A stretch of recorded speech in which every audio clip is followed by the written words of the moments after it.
and seeing folks. I work for Big Moon Power. We've been around since 2015. I apologize, I had to put my glasses on because I cannot read that from here. We've been around since 2015, so we're relatively the new kids on the block. We came to Nova Scotia because it is obviously not only the place that possesses the greatest tides in the world, but also possesses one of the best regulatory regimes and demonstration sites in the world, as set up by the province of Nova Scotia and the work that was done at Force. We came in with the benefit of some hindsight from those who have been here before us, and we learned a lot from the things that a lot of the pioneers in tidal energy were able to teach us. So like Mark was talking about with SME, we are a floating platform. We believe that there are a lot of benefits to being on surface, both from a energy extraction standpoint, but also from a operations and maintenance standpoint.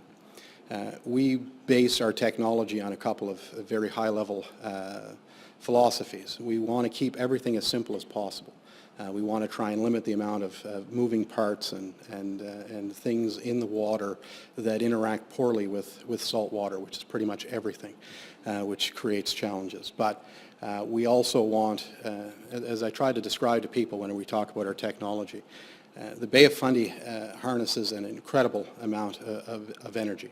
And the trick is not to try and harness all of the energy, but to be able to successfully and economically harness the appropriate amount of energy so that we can keep a line of sight on a product that also is affordable and has line of sight on being competitive with other forms of renewable energy. So we want to try and keep it as simple as possible. We want to try and tap into as many mature supply chains as possible. So we look to wind, and we look to other mature marine operations and try and figure out what pieces of technology, what pieces of their industrial supply chain can we take advantage of. We also look at things like the sizing of our unit. Our unit gets sized based upon what components can we buy off the shelf.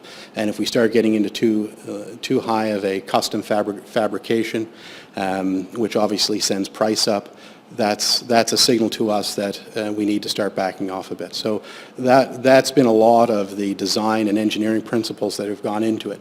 Try and keep it simple. Try and keep as much of the moving parts as we can out of the water, and let's try and tap into as many mature supply chains as possible. So we began in 2015. We showed up with a novel concept with regards to tidal energy extraction.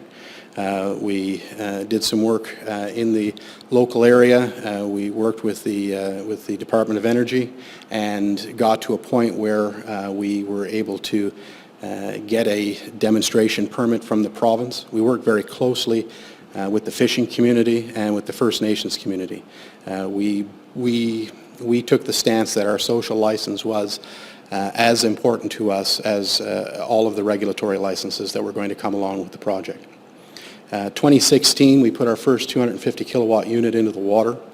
It was based on our original design, which I'm sure some of you had seen, which was more of a traditional drag device that utilized Dyneema rope and kept all of the complicated pieces on shore. We learned a lot from that deployment, looked at some of the benefits that we had from that technology, but also some of the weaknesses, and we decided to combine that technology and with a very old technology, the Roman water wheel.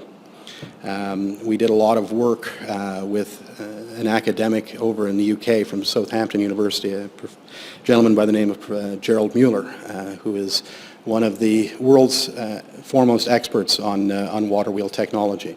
And he had done some work through the European Union on modernization of the ancient water wheel into a 21st century application. And we did a lot of work with Dr. Mueller and came to our next generation of kinetic keel, which utilized paddle wheels and removed the need for the rope and became much closer aligned to the system that you'll see in a moment. So that unit was tested in 2018 and 2019 very successfully. The units operated exactly as we had hoped that they would, and how the engineers told us that they were going to operate. We learned a lot from each deployment, and following the 2019 deployment, we then began the final engineering drawings and concepts for our first commercial unit.